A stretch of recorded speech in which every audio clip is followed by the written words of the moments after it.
Surabaya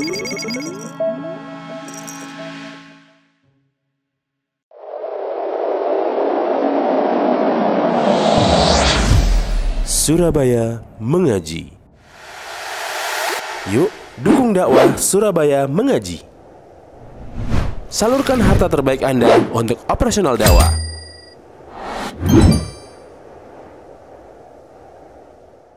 Dia bisa termasuk al-ityan bi ibadatin masyru'atin ala sifatin muhdatsa, bisa. Dia mendatangkan suatu ibadah yang disyariatkan namun dengan sifat yang baru, ya, sifat yang baru. Zikirnya apa? Zikirnya apa? Ibadah masyru'ah, jama'inya. Nah, ini sifatun muhdatsa. Ini zikir jamaah yang dimaksud ini yang dikomando, ya. Orang berkumpul entah di masjid, di rumah, kemudian ada yang berzikir, seseorang berzikir diikuti orang lain, diikuti gitu, ya. Bukan kemudian tiba-tiba kita duduk begini terus saya berzikir terus antum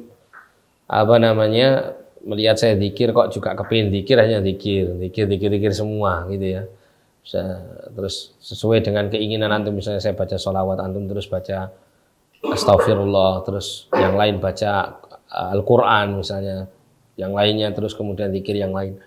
Nah, ini bukan zikir jama'i gitu, ya.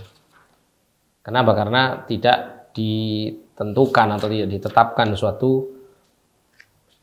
dalam suatu forum ini kita melaksanakan zikir secara terkomando, tapi karena hanya sekedar menginginkan mengikuti yang lain saja gitu, ya, terinspirasi dengan yang lain akhirnya ikut berzikir. Ada yang mungkin dilafadzkan zikirnya, ada yang mungkin dalam hatinya atau seperti itu. Atau misalnya kita belajar gini, ya, tiba-tiba kita mendapati sebuah kalimat zikir yang diterangkan oleh Rasulullah SAW keutamaannya, terus kemudian antum langsung mengamalkan itu di majelis itu juga, misal gitu, ya. Misalnya membaca subhanallah bihamdihi gitu, ya, 100 kali. Diterangkan keutamaannya demikian oleh Nabi. Setelah itu tiba-tiba orang-orang ini langsung membacanya di majelis itu tanpa ada yang mengatur atau yang memberikan arahan, koordinasi. Nah, itu berbeda dengan zikir jama'i. Kalau zikir jama'i memang menyengaja mereka berkumpul untuk berzikir. Yang mana di masa sahabat Abdullah bin Mas'ud itu pernah melihat ada golongan orang-orang yang melakukan seperti ini dengan membawa batu-batuan, ya. Mereka hitung tasbih mereka dan salah satu di antara mereka mengatakan sabbihu, ya, kadza wa kadza. Bacalah oleh kalian tasbih sebanyak sekian. Maka kemudian mereka berbarengan membaca tasbih subhanallah, subhanallah, subhanallah, subhanallah, subhanallah. Semuanya membaca. Demikian. Nah, kemudian Abdullah bin Mas'ud melihat perbuatan seperti ini, maka beliau mengingkarinya dengan keras.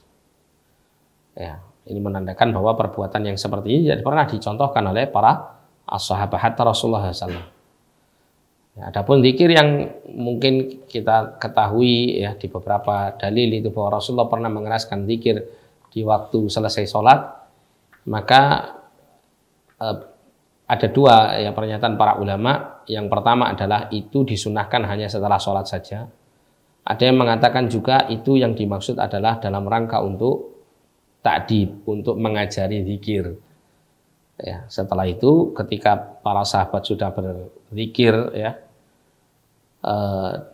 tanpa harus diajari oleh Rasulullah SAW, mereka sudah bisa berzikir, maka Rasul kemudian zikirnya dengan sir, tidak dengan keras. Ada yang berpendapat demikian.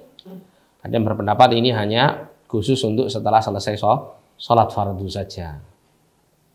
Adapun yang lain maka membutuhkan dalil untuk menjalankannya.